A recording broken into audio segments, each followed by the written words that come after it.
सर्वेभ्यो नमो नमः। मैं जया अवस्थी, केंद्रीय संस्कृत विश्वविद्यालय भोपाल परिसर शास्त्री द्वितीय वर्ष की छात्रा। आज कंप्यूटर में मेरा विषय है what do you mean by variable in Python, explain the naming rule for the creating of variable. So my answer is variable data मानों को संग्रहित करने के लिए एक प्रकार के कंटेनर्स होते हैं। क्रिएटिंग वेरिएबल्स, पाइथन में कोई ऐसा कमांड नहीं है जिससे एक वेरिएबल को घोषित किया जा सकता है। जब हम पहली बार उसमें एक मान देते हैं तो एक वेरिएबल बनाया जाता है। वेरिएबल को किसी विशेष प्रकार के साथ घोषित करने की कोई आवश्यकता नहीं है और उनका जो प्रकार है उसको सेट होने के बाद भी बदला जा सकता है। फिर है कास्टिंग। अगर हम किसी वेरिएबल का डाटा प्रकार निर्दिष्ट करना चाहते हैं तो इसे कास्टिंग के साथ किया जा सकता है। गेट द टाइप, एक वेरिएबल के डाटा प्रकार को जानने के लिए टाइप ब्रैकेट फंक्शन का उपयोग किया जा सकता है। सिंगल और डबल कोट्स, स्ट्रिंग वेरिएबल को घोषित करने के लिए हम सिंगल या डबल कोट्स का उपयोग कर सकते हैं। उसके बाद है वेरिएबल नेम्स। एक वेरिएबल का एक लघु नाम हो सकता है जैसे एक्स वाई इत्यादि कुछ भी, या एक और विवरणात्मक नाम हो सकता है।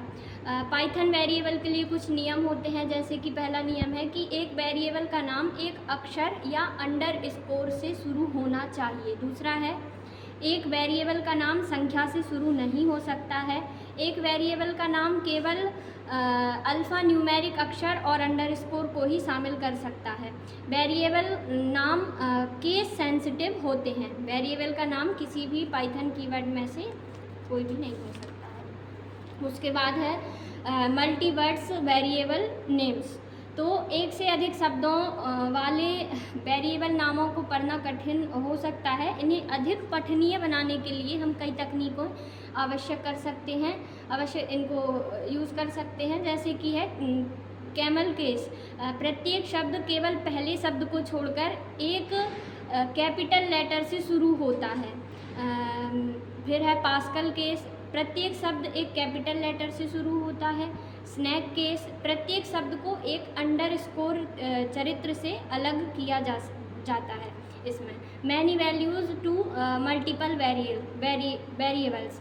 पाइथन हमें एक ही पंक्ति में कई वेरिएबल को माने देने की अनुमति देता है, उनको मान देने की हमें अनुमति प्रदान करता है। One value to multiple variables, और हम एक ही पंक्ति में कई वेरिएबल को समान मान देने के लिए कर सकते हैं। आउटपुट वेरिएबल्स, पाइथन में प्रिंट ब्रैकेट फंक्शन को अक्सर वेरिएबल को आउटपुट करने के लिए उपयोग किया जाता है। प्रिंट ब्रैकेट फंक्शन में हम एक कॉमा के द्वारा अलग करके कई वेरिएबल को आउटपुट कर सकते हैं।